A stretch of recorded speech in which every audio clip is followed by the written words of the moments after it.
एक दिन गौतम बुद्ध अपने शिष्यों के साथ एकदम शांत बैठे हुए थे। उन्हें इस प्रकार बैठे हुए देख शिष्य चिंतित हुए कि कहीं वह अस्वस्थ तो नहीं है। एक शिष्य ने उनसे पूछा कि आज वह मौन क्यों बैठे हैं, क्या शिष्यों से कोई गलती हो गई है? इसी बीच एक अन्य शिष्य ने पूछा कि क्या वह अस्वस्थ हैं? पर बुद्ध मौन रहे। तभी कुछ दूर खड़ा व्यक्ति जोर से चिल्लाया, आज मुझे सभा में बैठने की अनुमति क्यों नहीं दी गई है? बुद्ध आंखें बंद करके ध्यान मग्न हो गए। वह व्यक्ति फिर से चिल्लाया, मुझे प्रवेश की अनुमति क्यों नहीं मिली? इसी बीच एक उदार शिष्य ने उसका पक्ष लेते हुए कहा कि उसे सभा में आने की अनुमति प्रदान की जाए। बुद्ध ने आंखें खोलीं और बोले, नहीं, वह अछूत है, उसे आज्ञा नहीं दी जा सकती। ये सुनकर शिष्यों को बड़ा आश्चर्य हुआ। बुद्ध उनके मन का भाव समझ गए और बोले, हां, वह अछूत है।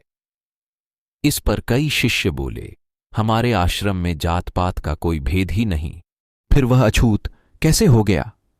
तब बुद्ध ने समझाया, आज वह क्रोधित होकर आया है। क्रोध से जीवन की एकाग्रता भंग होती है। क्रोधी व्यक्ति प्राय मानसिक हिंसा कर बैठता है, इसलिए जब तक वह क्रोध में रहता है तब तक अछूत होता है। इसलिए उसे कुछ समय एकांत में खड़े रहना चाहिए। क्रोधित शिष्य भी बुद्ध की बातें सुन रहा था। पश्चाताप की अग्नि में था। तप कर वह समझ चुका था कि अहिंसा ही मनुष्य का महान कर्तव्य व परम धर्म है। वह बुद्ध के चरणों में गिर पड़ा और कभी क्रोध न करने का प्रण लिया। शिक्षा आशय यह है कि क्रोध के कारण व्यक्ति अनर्थ कर बैठता है और पश्चाताप उसे बाद में होता है, जिसका कोई लाभ नहीं मिलता। इसलिए हमें क्रोध नहीं करना चाहिए। असल मायने में क्रोधित व्यक्ति अछूत हो जाता है और उसे अकेला छोड़ देना चाहिए। क्रोध करने से तन, मन और धन तीनों की हानि होती है। क्रोध से ज्यादा हानिकारक कोई और वस्तु नहीं है।